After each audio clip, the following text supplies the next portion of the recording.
guys, I'm going to start y'all in the mix. I've got the lines up here sprayed with PB Blaster. I've got all this sprayed with PB Blaster. Now these rotors do come off of the hub. It's not one where the nut holds it in the middle. There is supposed to be a separation there, but if you see it, how it looks like it's together, that's because of the rust. So I had to spray that on there. The one bolts I was having trouble with, I got out. The two 15 millimeter head holds the bracket on. You can take that bracket free and take the whole caliper off in one piece.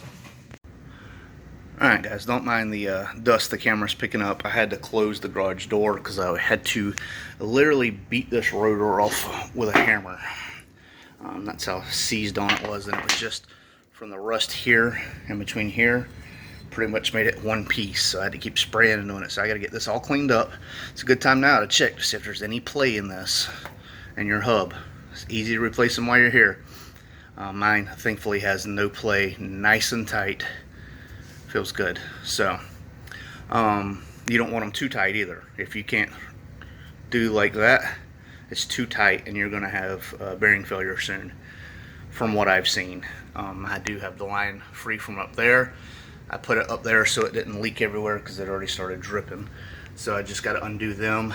I got to get my new rotor on after I get this cleaned up, and a new caliper on. And I'm sure y'all might be interested in what I'm going with, and I'm fixing to show y'all, and I'm going to do some explaining because I got some splaining to do. Alright guys, so you have to break this free. Remember, on the driver's side, you break it up. It's much easier with a line wrench. It is a 11 millimeter. So line wrench, 11 millimeter. You turn it from the bottom up. The other side will be opposite. There's this clip right here. You got to get in with a flat tip screwdriver or something, get it out. That way this line will pull through this bracket once you undo this. But I like to break this loose, which I already have loose, pull that clip out, and then worry about getting it through. And then your new line will be exact opposite. Well guys, here is the single piston caliper. It came off the front, and the old dirty rotor. And what it's going to is this bad boy right here. What you're looking at is a 99 to 04 New Edge dual piston caliper and brake rotor. Now, I can already hear the gasp. Cannot believe you didn't go Cobra. So many other things that y'all could say, but here's the deal. These brakes are actually bigger than a Cobra in terms of piston size. Don't believe me? Look it up. Cobra is, I think, 40 millimeter, and these are 44.5 millimeter. Where the Cobra brake shines is it allows you to have a bigger rotor, where this does not. If you do a basic test, 0 to 60 stopping, whatever, before brake fade is any effect, these brakes perform equal to Cobra brakes. Okay?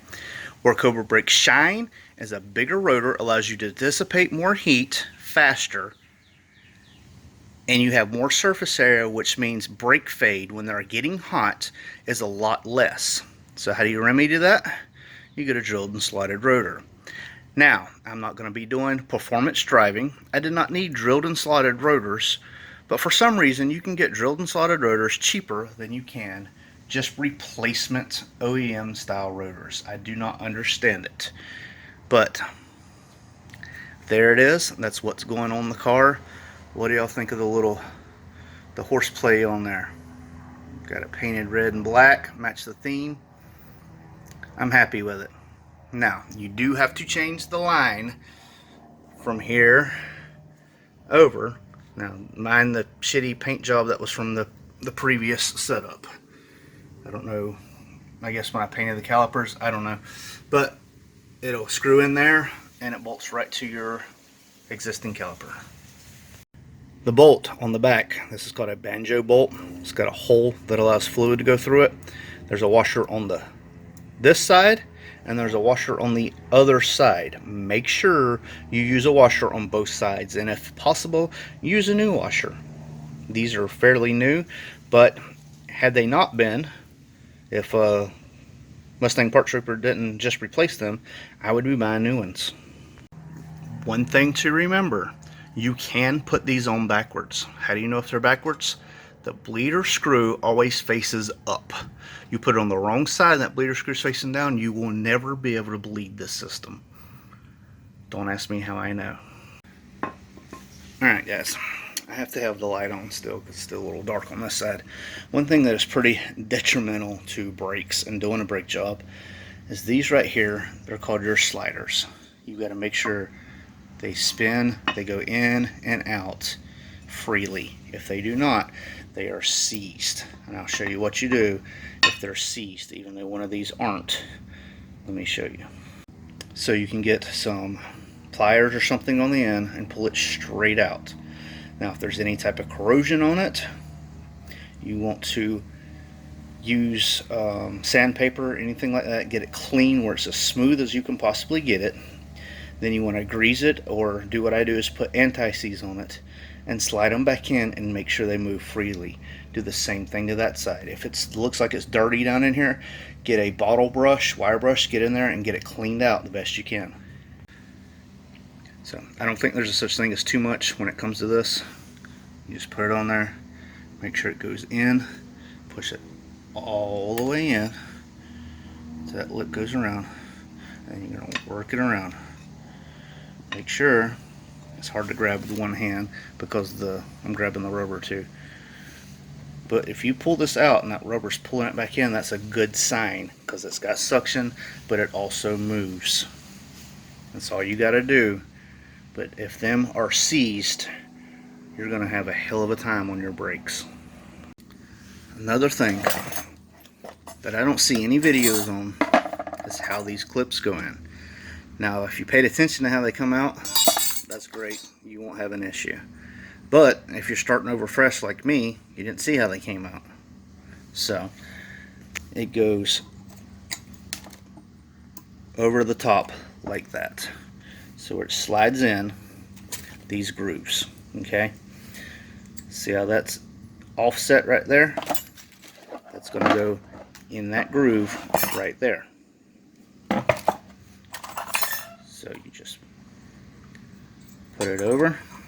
Oh, helps if I hold it right. Goes like that, and it snaps right in. And can't do it with one hand, but that's how it goes. One more thing, guys. Brake parts cleaner. These are shipped with like a oil film on them so they don't rust while they're in storage or in shipping.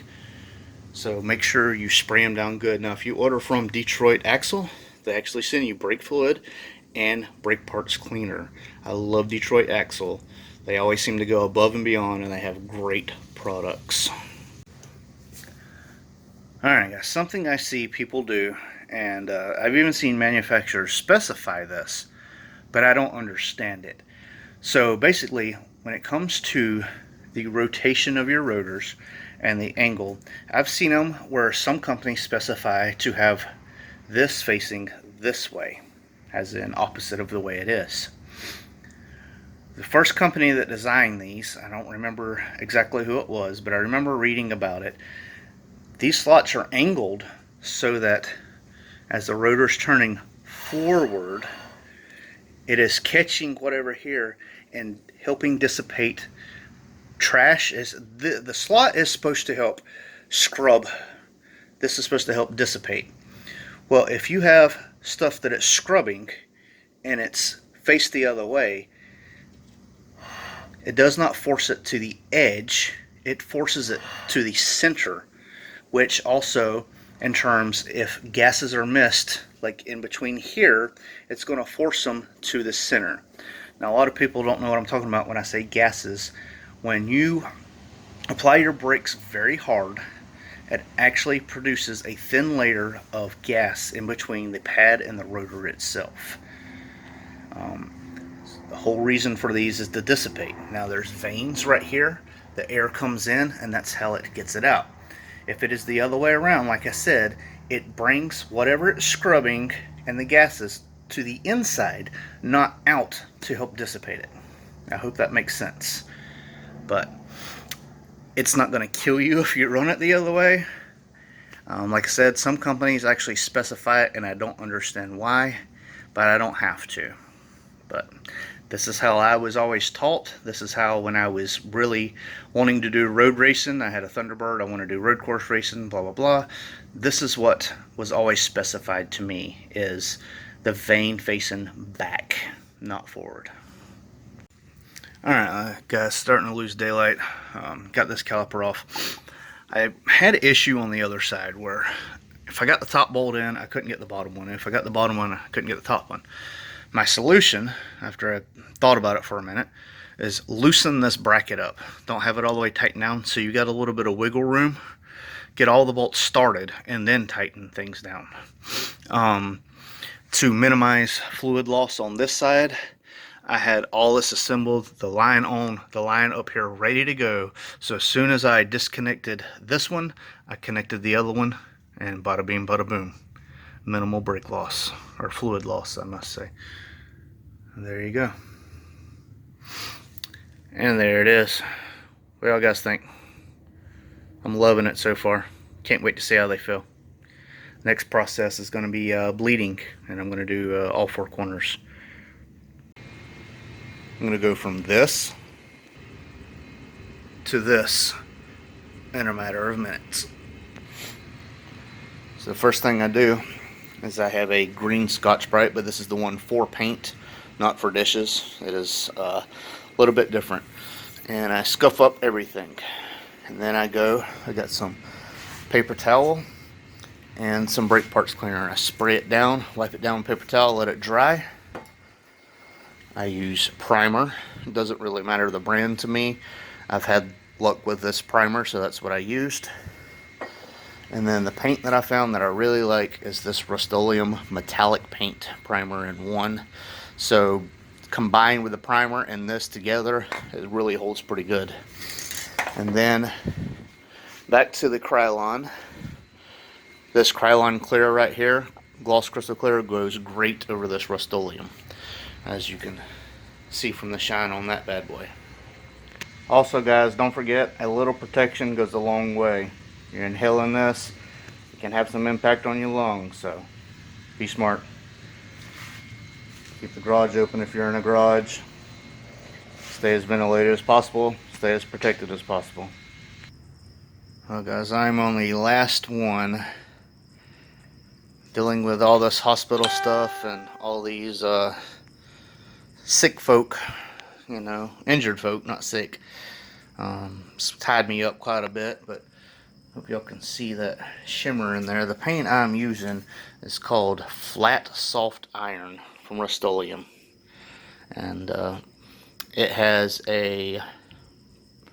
it's paint and prime in one, plus I'm already using primer. Now I did switch to this Rust-Oleum primer because they was out of the other one, so got that.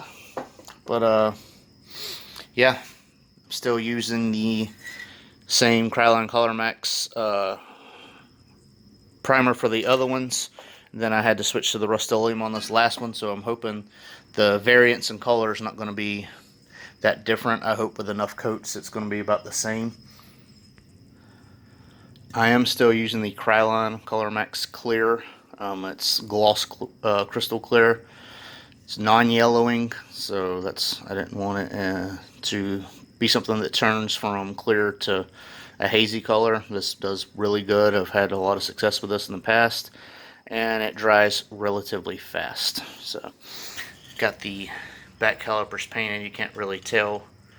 Got the front brakes done, so after I get everything together, it'll be the whole picture, and we shall see how it looks. Of course, still needs a paint job because, you know, this is crap. Look how. But that'll come with time. Alright, guys, my current situation with how my exhaust used to be ran from here to there, which it sets too low, but I had it on this embarrassing little contraption going up, and then I had a bolt through here and I had a nut on it, and it was just terrible. Well, the parts store finally had a hanger in. Now you're probably wondering why I didn't get a hanger welded on, and that's because I do have the SVO side skirts, so these mufflers are going to get moved up here. The exhaust is going to turn and actually come right through here and out the SVO side skirts. So I don't really want to pay for, you know, to get the hanger work done when it's going to change in a little bit anyways. So I will keep the turn downs, but I would just add this hanger on there and get it pulled up. So now with my hangers on my car, my exhaust is actually up. It used to hang even below my sway bar. So now it's up and out of the way. Well guys, I was gonna get this car lowered, get it pulled out and do a big reveal, but things aren't really working out as planned, but that's what they look like. I got the back calipers repainted. I didn't get back rotors, them was resurfaced a couple months ago, but they are painted up to match, and these are all painted. This wheel had to be redone. I don't know what happened, but it was really messed up in one spot, so get that done, and then we shall, it's only one wheel left, and that's this one. Got my exhaust hung up, get some stuff cleaned up, and then I'll have a video on the fuel filler neck grommet. And like I said, everything's done on the brake, as though it's all bled and everything. So guys, this video hasn't really been what I've wanted it to be. Things has been so hectic. My mom came home from the hospital after coming home from rehab from recovering for a hip. She comes home on a walker. 2 days later, my stepdad's going back to the hospital. He's got a reaction with his blood thinner. He has internal bleeding, things like that. I spent, in the past week, I've been over 17 hours at the hospital. I'm wore down, I'm run down. So this is pretty much it, but I wanted to cover this. It's a great budget brake upgrade. The calipers was, I think, $60 for both of them. That was with pads and everything. And then the rotor kit that I bought was, I think, $75, and it came with pads and everything itself too. So other than painting, that was about it. I did get the bleeder valve. I replaced them. They was old. Got it all bled. Dual piston caliper versus a single piston. More surface area. The pistons are actually bigger than Cobra brakes, but the rotor on a Cobra setup is bigger than on a GT. So as long as you have something to help reduce that heat in the brake fade on a standard, you know, not hot lapping, these will brake just as equal as Cobra brakes. But that's all there is for this. I do have more videos coming. Like I said, it's just dealing with my old folks home here, you know. We're going to call this Dunafin Rehab Center here. A Horseplay Elderly Home, something. But thank y'all for watching. And, hey, we out. I won't turn around, I done made it this far. Look back now, that wouldn't be too smart. Shoot for the stars even when it gets hard. Put my faith in the Lord with the 60 bars. I won't turn around, I done made it this far. Look back now, that wouldn't be too smart. Shoot for the stars even when it gets hard. Put my faith in the Lord with the 60 bars. I won't turn around, I won't.